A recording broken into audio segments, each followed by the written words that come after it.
Hi, thanks everybody for wanting a copy of this very old pattern from my great-grandmother in 1936. I'm going to show you how to do a couple of the stitches that are old terminology so you get an idea. I'm going to go ahead and start on row 10 so that you could see a little bit of the pattern. So I've done a little bit for you here already. You can see the corner of the flower. This is what the whole flower looks like. So when you see the O means over. It's not actually increasing a stitch. It's just bringing the yarn over your right needle and then knitting a stitch. So that's over. So if I'm on row 10, oh wait, I need to knit 10. So that's 1, 2, 3, hold on, I have to count them all. 4, 5, 6, 7, 8. You'll see that I'm using littler needles, shorter, and I moved to bamboo needles from the metal ones that I had because the work used to slip off all the time. So now I'm doing another over stitch, which is just bringing the yarn from the back to the front, almost like when you're going to purl. But then I knit 1, then I over again, and then I'm going to knit the rest of the row, which is to knit 10. So hopefully that helps you to understand what the over stitch means.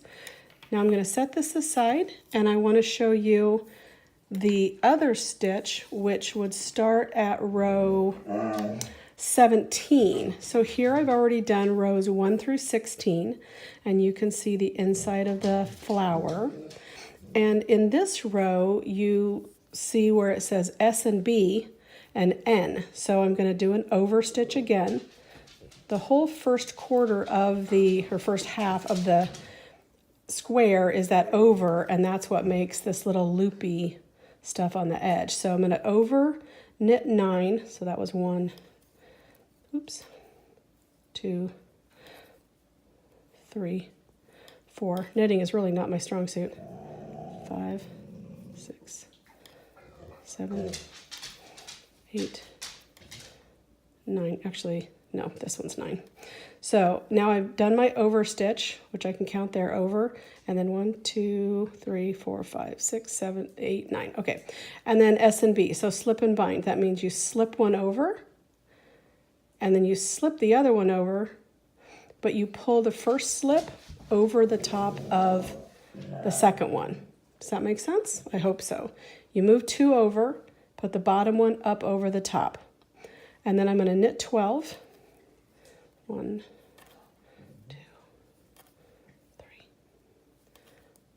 4, 5, 6. I'm not a fast knitter. 7, 8, 9,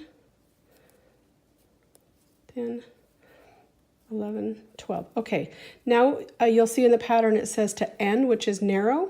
I think most patterns now say K2TG for knit 2 together. N used to just mean narrow.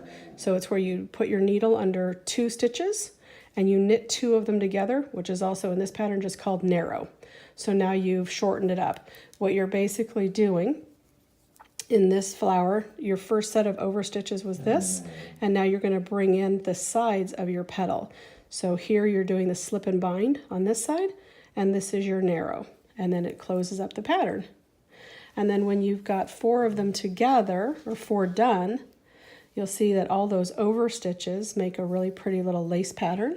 And I use one of these blue, I don't know, darning needles, I guess, and I use the thread. So I suppose you could use sock weight thread, or you could just use bigger needles and bigger yarn. And then I just whip stitch all that together and then work really hard to, secure the end. And I use a really tiny, let me grab it here, really tiny crochet hook. I'm not even sure if you can see how tiny that is. Very tiny to weave in all my ends. So there you go. There's my project, 83 years later.